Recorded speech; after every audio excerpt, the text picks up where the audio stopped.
Mga kapatid, ang mabuting balita ng Panginoon. Pinupuri ka namin, Panginoong Heso Kristo. Magsiupo ang lahat. Magandang umaga po sa inyong lahat. Magandang umaga, Deacon. Tayo po ngayon ay nasa ikalimang linggo na sa Pasko ng Pagkabuhay.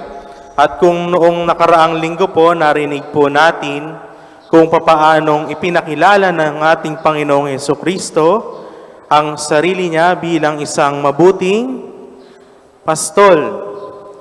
Ngayong linggo naman po, pinakilala na naman ng ating Panginoon kung sino siya. Ano po ang sabi sa atin? Ako ang puno ng ubas, kayo ang mga sanga. Ibig sabihin po, we are all connected sa Diyos. Kapag po ang isda tinanggal sa tubig, mamamatay.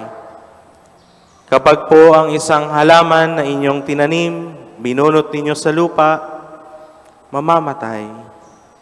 Tayo po kaya bilang mga Kristiyano, bilang mga binyagan, nakikita niyo po ba ang inyong sarili kung wala kayong kapiling na Diyos?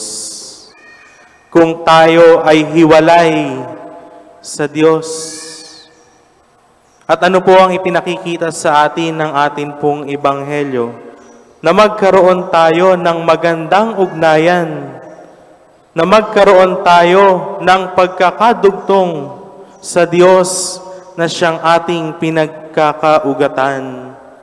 Nang sa gayon, sabi po sa atin ng atin pong pagbasa, makapamumunga tayo ng masagana. At hindi lang po basta-basta yung kung sino yung nag-aalaga sa atin. Sabi po sa atin, ang Ama ang tagapag-alaga. Ibig sabihin po, mayroon nang ipinunlas sa atin bilang mga Kristiyano. Mayroon nang ipinahayag sa atin bilang mga Kristiyano. And to be identified with the Lord is the greatest thing we can be. Na tayo lahat bilang mga Kristiyano, marinig natin, ay, Kristiyano to.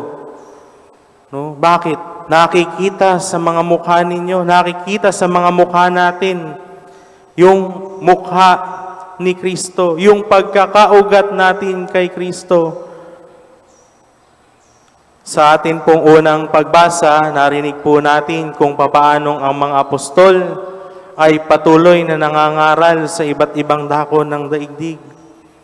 Bakit po? Dahil ganoon katindi yung relasyon nila sa Diyos. Dahil ganoon katindi yung pakikipag-ugnayan nila sa Diyos. Kaya walang tigil silang nangangaral kahit natuligsain sila ng iba't ibang mga tao. Patuloy yung kanilang pangangaral kasi mayroon silang koneksyon sa Diyos. Tayo po kaya nakakapagpahayag ng salita ng Diyos sa pamamagitan po ng atin pong mga gawa. At yun po yung sinasabi sa atin ng ikalawang pagbasa. Bago pa man din magkaroon ng mga kataga sa English na action speaks louder than words, nauna na po ang banal na kasulatan na ipakita sa atin kung papaanong ang tamang pakikipag-ugnayan, kung papaanong ang atin pong buhay dapat nasasalamin kung ano yung ginagawa po natin. Nasasalamin yung ating identity bilang mga Kristiyano sa kung ano yung ginagawa po natin. Sasabihin po natin, minsan, nagsimba naman tayo eh. Okay, sasabihin ng ibang tao na hindi nagsisimba. Ikaw, simba ka ng simba. Wala namang nababago sa'yo, kay gaspang pa din ang ugali mo. Ibig sabihin, hindi nakikita yung pagbabago. Dalawang factor yon. Pwedeng yung NDI ng hindi nagsisimba, and at the same time, dun mismo sa nagsisimba. Mayroong epekto, mayroong parang hindi magandang pagkakatingin. Pero lagi nating titignan, ano ba yung ginawa ko?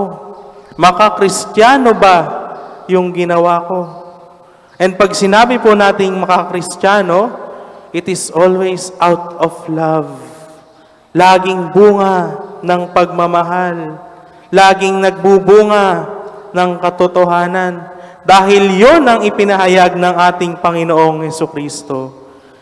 Dahil yon ang identity bilang isang Kristiyano. Nakakalungkot lang pong isipin kung minsan, sasabihin, nagsimba ka, pero nangunguna sa paninismis. Nangunguna sa pagsasalita ng masama sa kaniyang kapwa. Ganun po ba ang itinuturo sa atin? Hindi po. Because the Lord will always give us what is good. At kapag sinabi natin good, syempre, laging masasalamin kung ano yung ginawa ng ating Panginoong Hesukristo. Sabi po sa atin, tayo ang mga sanga. Ibig sabihin po, iba-iba yung pagtawag sa atin ng Diyos. We have our charisms bilang mga binyagan. Lahat po tayo mayroong bukasyon. At mula po doon, makikita natin yung biyaya ng Diyos, yung pagiging instrumento ninyo bilang mga Kristiyano, to see the beauty of being rooted with God. Yung kagandahan po na ma-identify tayo bilang mga Kristiyano sa pamamagitan po ng mga mabubuting gawa na ginagawa natin. At yun po ang hamon sa atin sa ika-5 linggo sa Pasko ng Pagkabuhay. Yung pagkakaugnay natin sa Diyos will define kung ano yung ginagawa natin. Yung pagkakaugat natin sa Diyos ang magpapakita kung gaano kalalim yung pagmamahal na naibibigay natin sa atin pong kapwa. Yun yung pagmamahal na unconditional. Dahil yun ang ginawa ni Kristo para sa atin. Nawa po sa pagpapatuloy ng ating banal na pagdiriwang, idalangin natin sa Diyos na tayong lahat bilang mga binyagan ay mamunga ng masagana kung papaanong tayong dapat ay nagkakaroon ng maganda at malalim na ugnayan sa Diyos. Amen.